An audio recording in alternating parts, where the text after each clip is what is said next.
بسم الله والصلاة والسلام.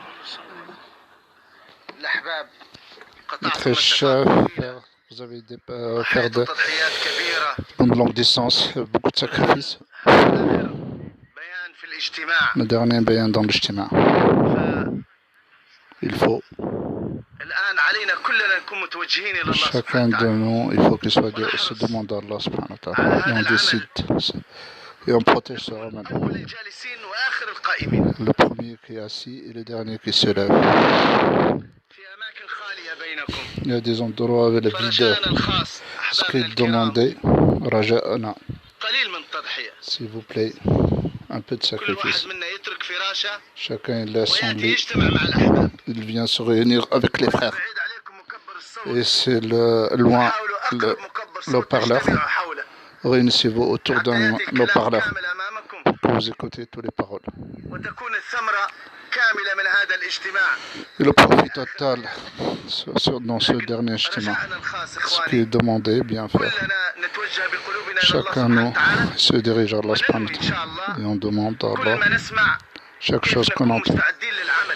On est prêt pour le faire et le transmettre dans le monde. Cette assise Mubaraka, il y a l'adab, il faut le respecter. Allah protège-nous de nos péchés, de mauvaises actes. Celui qui le guide, celui qui sera, aucun qui va le guider. On ashhadu an la ilaha illallah. ونشهد أن سيدنا ونبينا ومولانا محمدا عبده ورسوله صلى الله عليه وعلى آله وسلم. أيها المحترمين Mes très chers frères, nos mashayikh, nos bien-aimés, on a écouté beaucoup, on a parlé beaucoup, on a écrit beaucoup. Jusqu'à maintenant, on n'a pas vu de résultats, de fruits pour cet effort. Tant qu'on n'est pas la communauté se réunit pour la religion. Comment la religion vient de ma vie et l'effort de Dieu et se transmet dans le monde. Sur le chemin des Sahaba, sur la sunna qu'Allah a choisi. Cet effort, c'est pas, on va le décrire dans les bayans ou dans les livres. Cet effort, c'est la vie des Sahaba. Les lumières qu'elles avaient, les Sahaba. Comment elles viennent dans notre vie. Il faut se lever sur l'effort et le dire, suivant le chemin et l'organisation qu'Allah a décrit, il l'a nommé.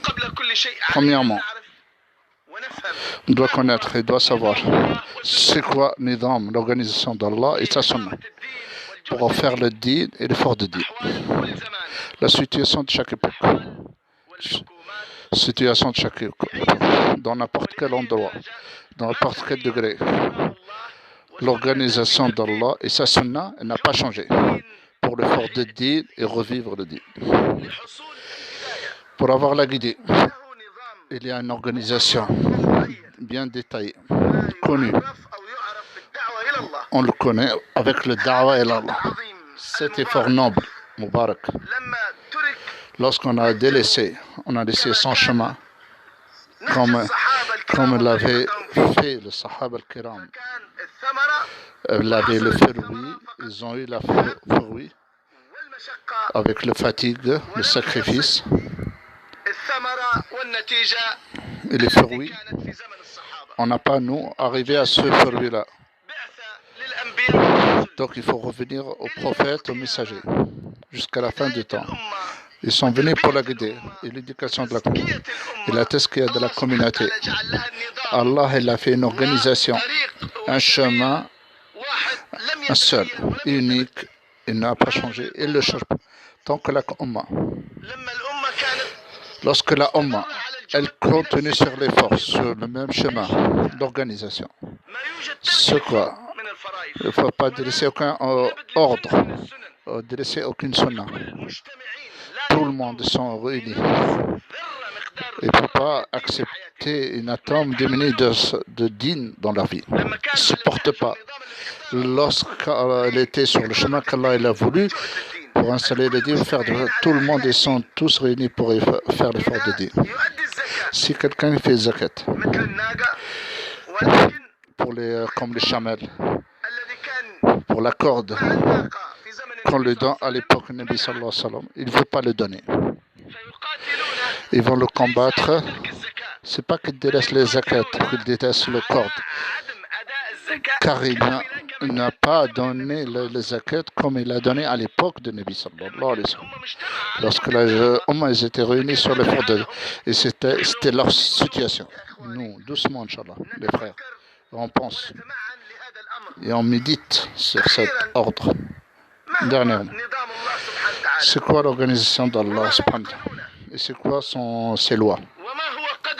Et c'est quoi sa valeur et sa sunna pour installer la Ummah sur le din et l'effort pour revivre le din.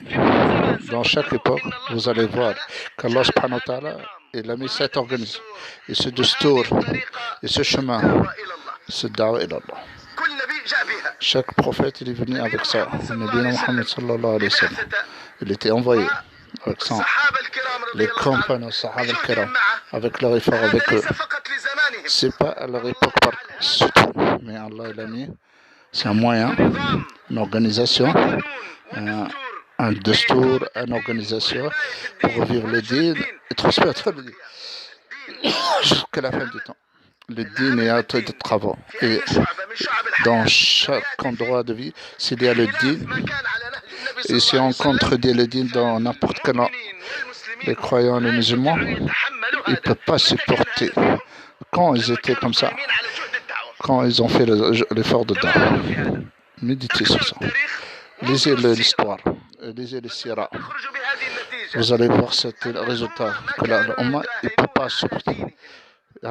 Diminution d'ordre, il ne peut pas. Et la faiblesse qu'elle vient sur leur din, il ne peut pas supporter. Ici, que le mécréant, il veut faire sur un des musulmans pour que l'écart de din ou pour sortir de din, ils n'arrivent pas à les écarter. Lorsque les musulmans étaient en faisant le da'wah pour l'argent et l'effort de din. Lorsqu'ils ont comment ils ont réussi et quand ils ont réussi. Et les musulmans là supportent qu'ils ont une diminution de din lorsqu'ils ont délaissé le da'wah et l'Allah pour cette religion. Ils ont délaissé l'ijtima'i individuel. Ils ne regardent pas la collectivité. Méditez sur ça. Ka'b ibn il était radiallahu anhu. Il a participé avec Nabi dans tous les khazawat, sauf dans le Tabouk. Il n'est pas sorti. Il a retardé. Il n'a pas l'intention de ne pas sortir. Mais à chaque demain, Inch'Allah, demain, je prépare demain, encore demain, jusqu'il est revenu à Rasulullah, est revenu à chaque fois, chaque jour, jusqu'à le groupe ils sont partis. Parmi cette histoire de Ka'b ibn Malik, la chose qui est étonnante dedans, Rasul Karim, sallallahu alayhi wa sallam, il était en colère, très en colère. Le sortir fi sabilillah, le but pour revivre le mot d'Allah, il revivre le din d'Allah, tu te retardes pour cette fois, tu le délaisses pour ton but noble, une grande histoire connue. C'est un Ka'b ibn Malik. Toute la Médine, ils ont personne ils passent ça à un Nabi. Ils regardent. Est-ce qu'il a répondu avec les lèvres? Par contre, à de sa retour de salam, c'est obligatoire dans le din. Il regarde. Il m'a répondu avec ses lèvres au moins pour répondre. Tellement que Rasulullah est en colère, tellement que l'importance de cet effort. Khurouj, délaisser la route. Ça, c'est de ma famille. Je veux lui parler. Il n'a même pas répondu de se répondre. Tous les gens de Médine, ils sont en colère contre moi. Non. est-ce que une fois on a pensé à méditer sur cette histoire, allez, le Khuruj dans l'époque, c'est l'importance et la valeur. Maintenant, il faut. Le Coran, il a décrit la situation de ces trois. La terre elle devient serrée. Leur nafs est serrée. Ils ont qu'un issue quand pour Allah, que pour Allah. Nous, on veut dire la base, l'importance de cette histoire. Les mécréants, leur chemin, leur habitude, le dawa pour leur religion.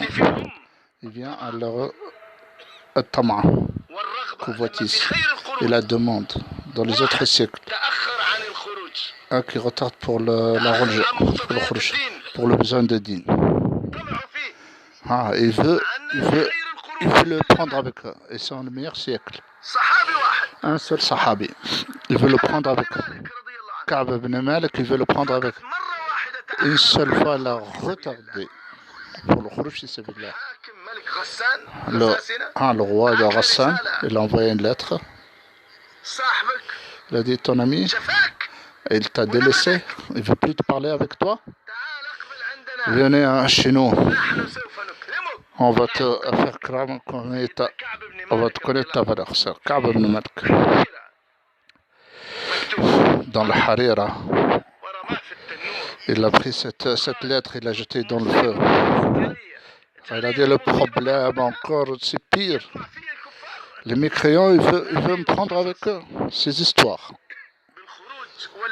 Pour khuruj et de sortir, et de changer. De da'wa. L'importance de ce da'wa et le danger dans la communauté. Cette histoire nous fait comprendre. Ce n'est pas que pour nous dire, pour l'histoire. Il veut apprendre, et on a fait méditer.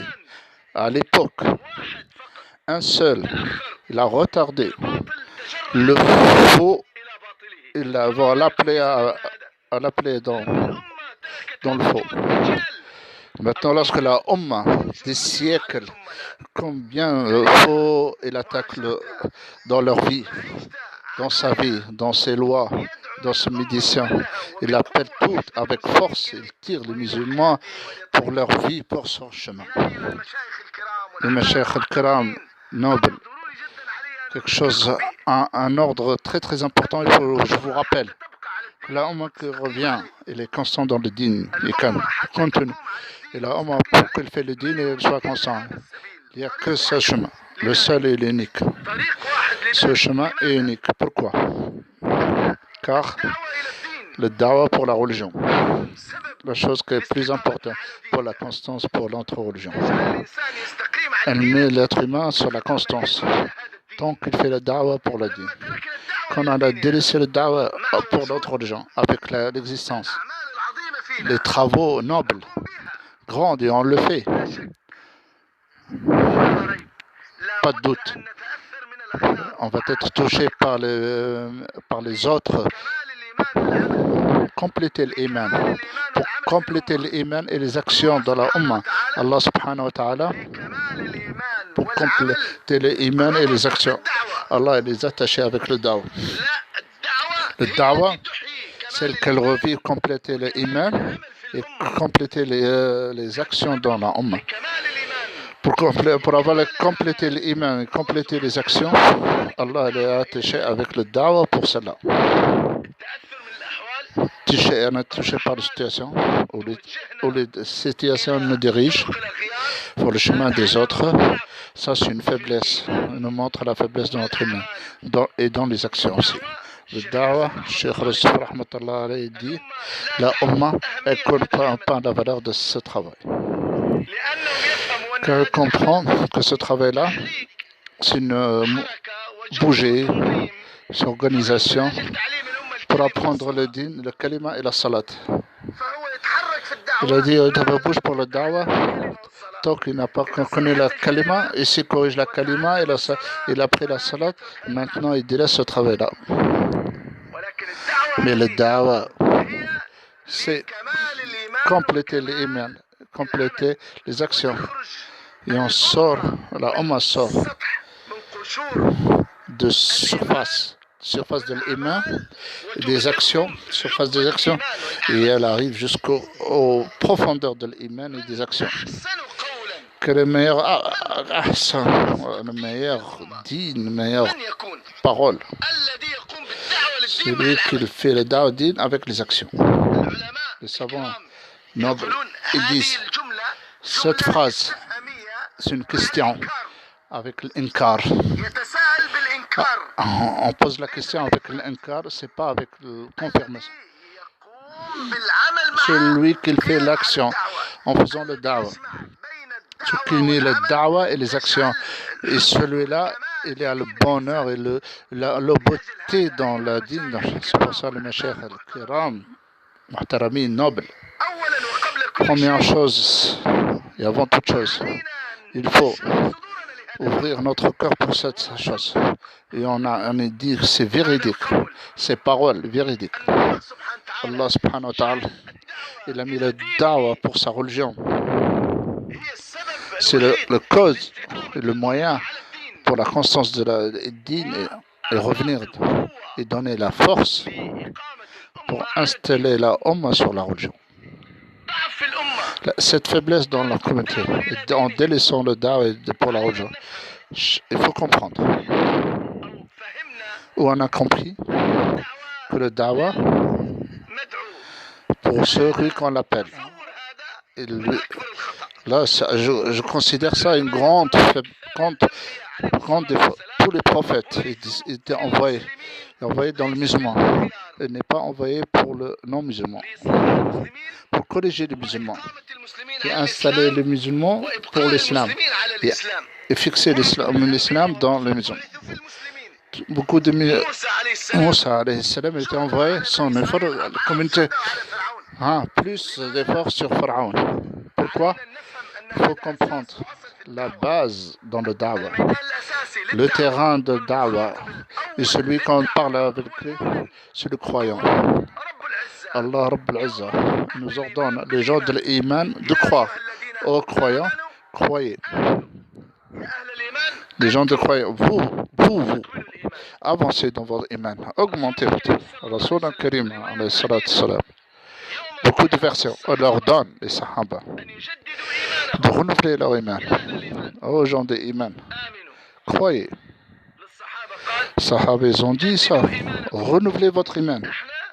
Il a dit, ils croient que vous êtes croyants. Il suffit de notre iman, ça suffit notre iman. Mais il faut méditer, penser. Quelles sont les qualités de l'iman? Le iman qu'on a, il n'existe pas. Un atome. L'atome. Nous, on suffit de l'iman et on a l'accepté.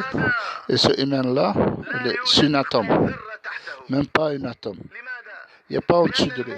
Car le croyant, c'est qu'il lui demandait de croire. Le croyant, il doit croire. C'est ça que donne. Ô croyant, croyez. Première chose, nous, on est les croyants. Il faut comprendre cette vérité. Comment ils étaient les Sahaba et comment ils ont fait les efforts pour apprendre l'iman. Pour avoir la vérité de l'iman et la force de l'iman. Qu'est-ce qu'ils ont fait?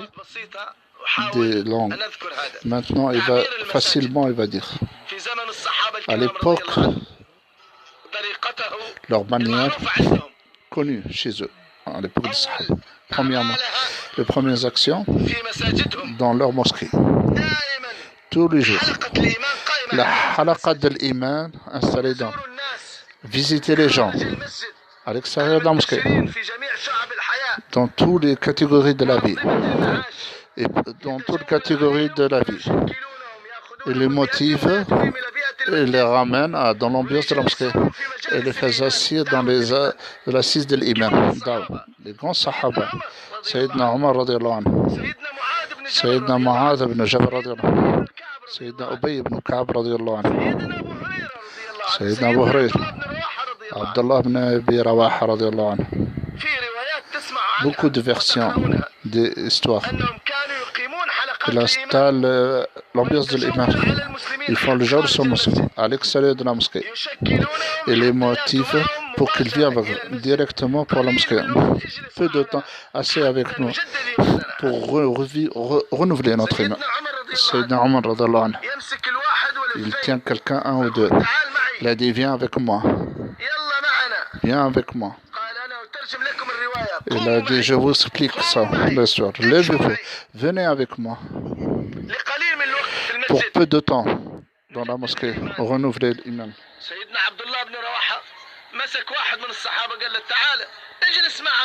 Assieds-toi pour vivre notre imam.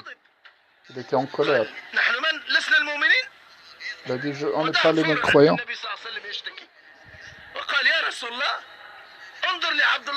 Il a dit, regarde Abdullah ibn Rawaha, viens croire. Nous on a cru. Il veut l'imam mieux que ça. L'imam autre que. Il a dit, Rahimallah ibn Rawaha, il aime l'homme et les assises de l'imam. Qu'Allah qui le voit avec.